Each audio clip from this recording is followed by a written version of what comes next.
It is great to be in the great state of Michigan. In 69 days, my friends, we're going to take this country back. We're going to elect Donald J. Trump, President of the United States, and it is going to start right here with the great people of Michigan.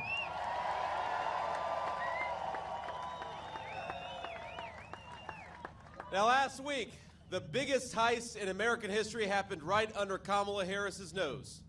Somebody stole 818,000 jobs that she and Tim Walz have been bragging about. Y'all see that? Where'd they go? Now, you may not have heard this because our friends in the back, the media, doesn't like to talk about it, but what really happened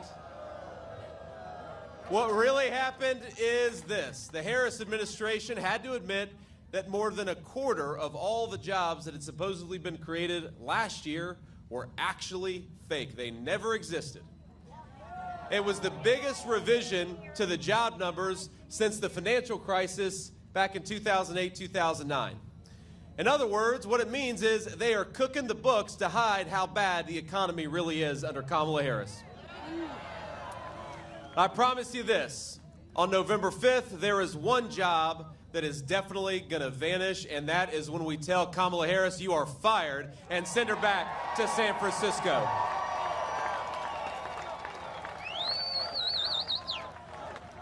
Now,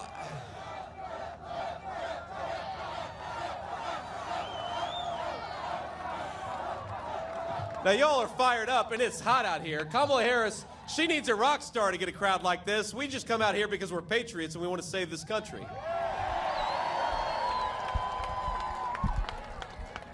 Now, Kamala, I don't know if you noticed, if you paid attention to the news lately, Kamala has decided that the American people don't like her policies, and she's exactly right about that. Just take one, immigration. Kamala Harris, remember, she suspended deportations on day one. She stopped Donald Trump's Remain in Mexico policy. That was on day one, and that's why we have a wide open southern border. But I read a story this morning that her advisors are considering just copying all of Donald Trump's policies. They're more popular. In fact, I've heard that for her debate in just a couple of weeks, she's going to put on a Navy suit, a long red tie, and adopt the slogan, "Make America Great Again." I think that's what... But we're not going to let the American people forget that Kamala Harris is the candidate of American decline. She cast the tie-breaking vote for the Inflation Explosion Act. She cast the tie-breaking vote to send interest rates and mortgages through the roof. She opened that border on day one, and as much as fake Kamala wants to pretend that she now agrees with Donald Trump, we've got to remind her she's the vice president right now. Stop talking about what you're going to do. Start talking about what you are going to do right now because you're the vice president. And what she has done has been a disaster. Now, I will confess that in some ways I have a soft heart, ladies and gentlemen. In some ways I feel bad for Kamala Harris. They don't. You don't. But I'm not sure that this is a woman who knows what she actually believes. She is, if you think about it, she's just a cog in the wheel of a very corrupt system. Now let's go back in time a few years and just remember the formula of Kamala Harris and her handlers and what it wrecked. Now step one was to ship all of our good manufacturing jobs to Mexico, to China, to far-flung corners all over the world. Remember, Kamala Harris supported the reauthorization of NAFTA, which has been terrible for the state of Michigan, the state of Ohio, and the state of Pennsylvania. Proud towns became ghost towns. Dignified American workers became dependent on the government, and families, including a lot of families like mine, fell apart under financial stress. Now that was step one. Did we ask for any of that? Now here's step two. Step two is open our border to millions of illegal immigrants. And into that void of joblessness, poured drugs and a lot of cheap labor. Our leadership, including Kamala Harris, they said it was compassionate, but it was a lie. What they really wanted, my friends, was millions of voters for Democrat policies, and they wanted millions of cheap laborers. American wages went down, and our leaders learned they could ignore their own citizens in their quest for power. Now that was step two, and I asked, did we ask for that? Now, the next step was a lot of stupid foreign policy. Our leaders couldn't deliver prosperity, but they could deliver war and conflict. So we invaded countries all over the world, and then we invited other countries to invade us through illegal immigration. Our people got poorer, our leaders got richer, and they got more powerful. Now that was step 3, and I asked, did we ask for that? Now I've lived, and I know a lot of us in this crowd have lived the consequences of these failures. And I saw it very personally, my friends. My parents divorced. My family began to struggle. My mom, God love her, she found solace in the prescription pain pills that a lot of kids and a lot of adults were getting hooked on, and then eventually she moved on to some harder stuff. Now, I will tell you that I thought I would lose my mom when I was a kid, and I prayed every single day that she would somehow find her way to a second chance. And I'm very proud, my friends, to tell you, not only did my mom find a second chance, but she's here with us today campaigning with me in the state of Michigan.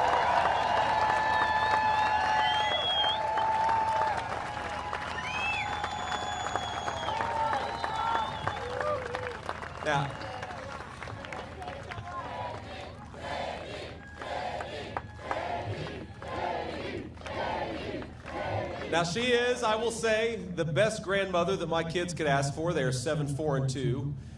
Spoils them a little bit too much. Mom, no more Pokemon cards in front of 1,000 people. No more Pokemon cards. The kids have got enough.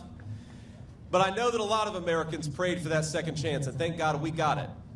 But a lot of Americans prayed for other things. They prayed for good jobs. They prayed for their towns to have prosperity.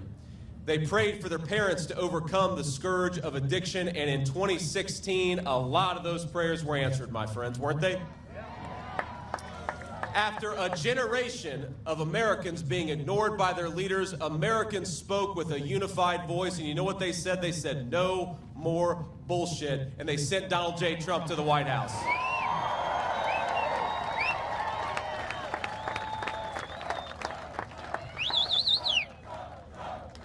Now, the same people who screwed this country up for 30 years said President Donald Trump would fail. Remember that? And I remember I was myself, I didn't fully believe in the promises of Donald Trump. He persuaded me because he did such a good job. What happened next? Let's all remember.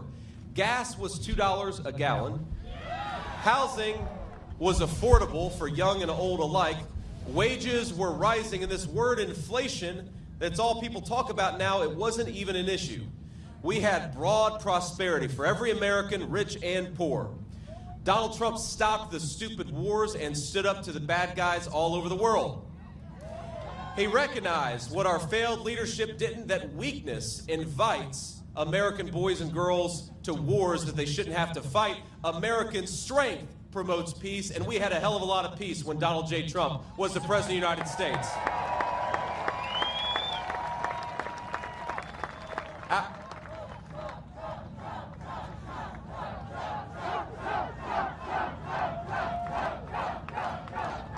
I gotta get whatever we fed these guys behind me. They're having a good time. Our border, my friends, our border was secure. Overdose deaths were coming down where they had gone up for 15 years. And a lot of people who struggled in my hometown had good jobs and good prosperity, and it happened all across the state of Michigan and Ohio. My mom, she got clean and she stayed clean. That was my personal victory that happened. And for every lie, remember, for every lie they told about Donald J. Trump, he just kept on plugging away at doing the American people's business. He did it so well, we had take-home pay rising faster than it had in 30 years. Our corrupt leadership, remember this, our corrupt leadership said, if you put tariffs on China, prices will go up. Instead, Donald Trump did exactly that. Manufacturing came back and prices went down for American citizens. They went up for the Chinese, but they went down for our people.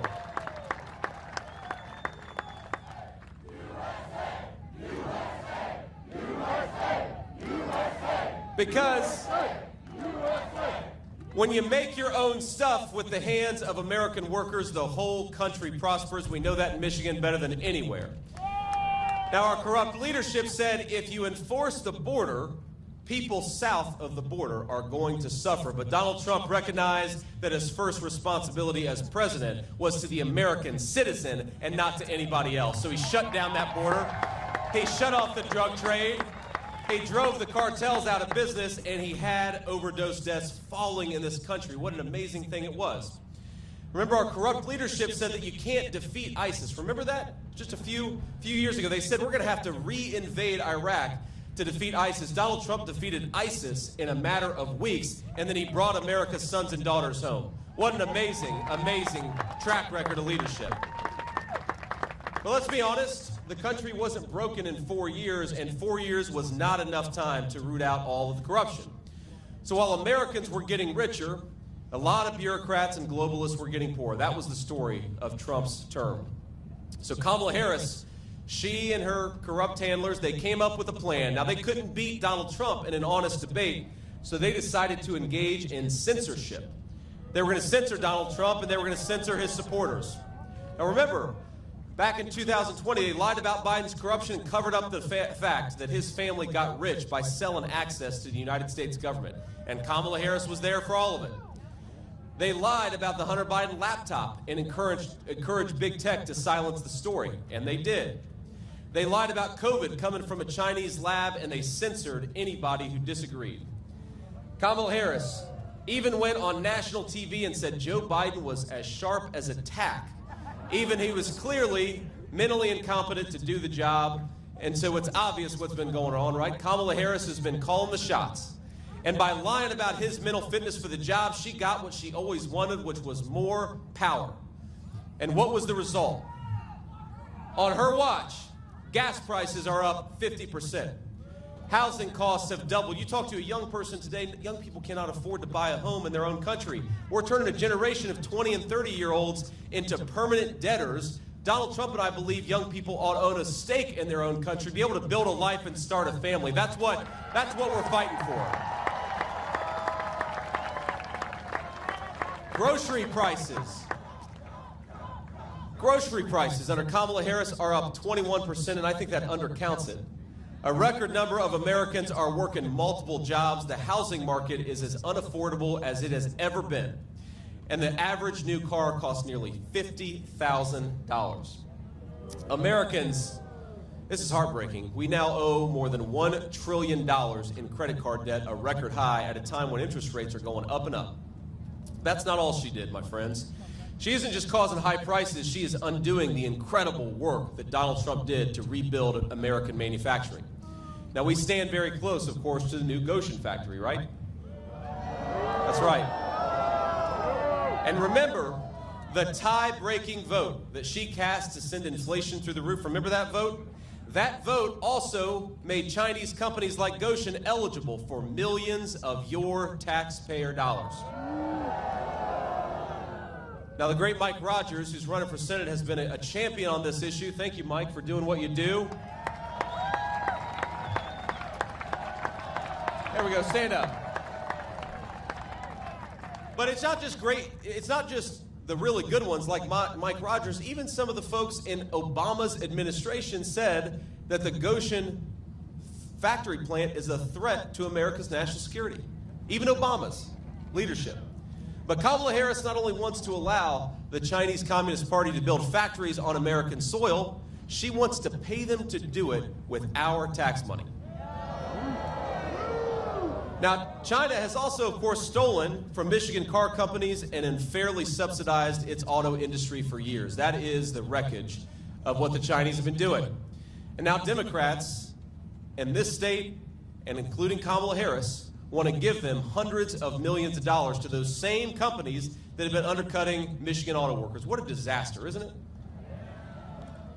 Now, I know, like I said, we've got some great leadership, like Mike Rogers, who are helping us in this fight. We've also got Chairman Pete Hoekstra, who will help turn Michigan red. Where's Pete at?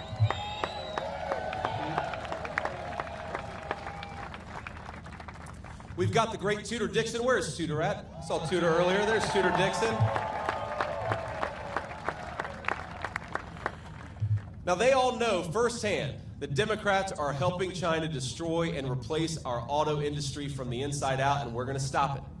The Democrats are helping China, and it's not just in Goshen, okay? They're doing a lot more beyond that. In fact, just a few weeks ago, you probably saw this, Stellantis announced that it would lay off nearly 2,500 proud Michigan auto workers making the iconic Ram 1500 Classic. Now that is the record of Kamala Harris shipping American jobs to China and paying them to do it with your tax dollars. And what did she talk about at her convention speech? I just saw that. Did you see Kamala's convention speech?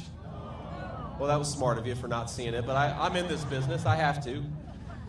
Now, Kamala Harris said, "When we fight, we win." This is one of her favorite taglines. And I don't know if you saw it, but then Tim Walz stood up and shouted, "And even when we don't fight." That's what Tim Walz said. Now, he lies about everything, of course. He calls me weird, but then he lies about how his kids were conceived. Who does that? That's just the weirdest thing I've ever seen. He said he served in combat, but the closest Tim Walz ever came to combat is when he let rioters burn Minneapolis to the ground and did absolutely nothing to stop it. And I know we have got a lot of veterans out there. I served in the United States Marine Corps, and I did go to Iraq when my country asked me, and I'm proud of it. And I know a lot of veterans who take offense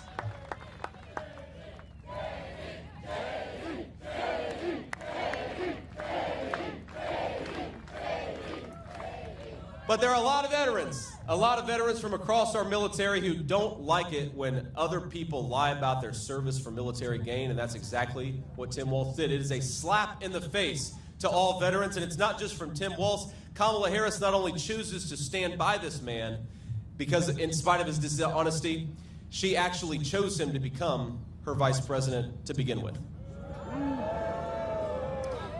Now, while we're on the subject of their convention, she said something else at her convention. She said, and I don't know if you paid attention here, she said there are going to be extremely serious consequences for voting for Donald Trump. Now, Kamala, I've got two responses to that. First of all, that is not a very presidential thing to say. Is she the vice president or the vice principal, warning about very serious consequences, whining at people for telling a joke instead of trying to persuade them that she deserves to be their president? I'm sick of people like that. But second, it's the substance, because the extremely serious consequences, Kamala, have come from your leadership as Vice President of the United States. Americans can't afford groceries because of your leadership, Kamala. Young people can't afford homes because of the policies that you have enacted as Vice President. Now, the only serious consequence in November that I'm worried about is giving Kamala Harris a disastrous promotion. Let's say to Kamala Harris, "You are fired. We are not sending you to the Oval Office."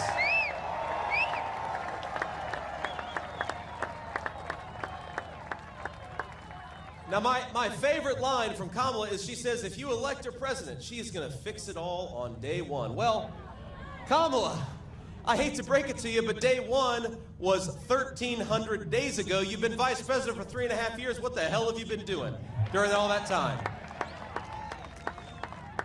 The message from this crowd and this state of Michigan is you had your chance, you failed, and we're not giving you a promotion. And Donald J. Trump is coming back to clean up your mess, Kamala Harris, and it's going to start right here in the state of Michigan.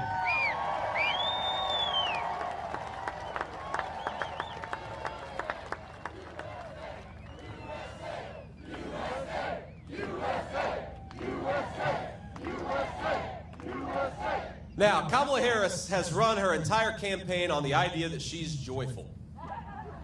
But ask yourself, are you better off than you were 4 years ago? The only person in America who could possibly answer yes to that question is probably Kamala Harris herself. She went from getting no votes for president and having to drop out to getting no votes for president and becoming the Democrat nominee, all without lifting a finger. No wonder Kamala's joyful. Now, never mind the fact that Americans can't afford groceries. Kamala got her promotion. Never mind that our fellow citizens can't afford their rent because Kamala, she's having fun. And never mind that Kamala Harris is on the cusp of running us into World War III. Kamala will laugh all the way to the bank while her donors get rich, and we know it's not going to be her family sacrificing to pick up the mess. But I got to tell you, as much as I am frustrated with Kamala Harris, I am so hopeful about the future of our country. We have the most beautiful country in the entire world, don't we?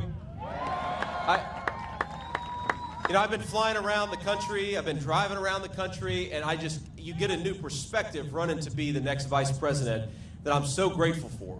We've got natural resources all across this country that are the envy of the world, my friends. We just need better leadership. It is that simple. Better leadership. That's all we need to fix this country. So here's what we're going to do, and we'll offer a little contrast. Kamala Harris wants to open the border. On day one, Donald Trump is going to close the southern border, and his message to every illegal immigrant is pack your bags because you're going home.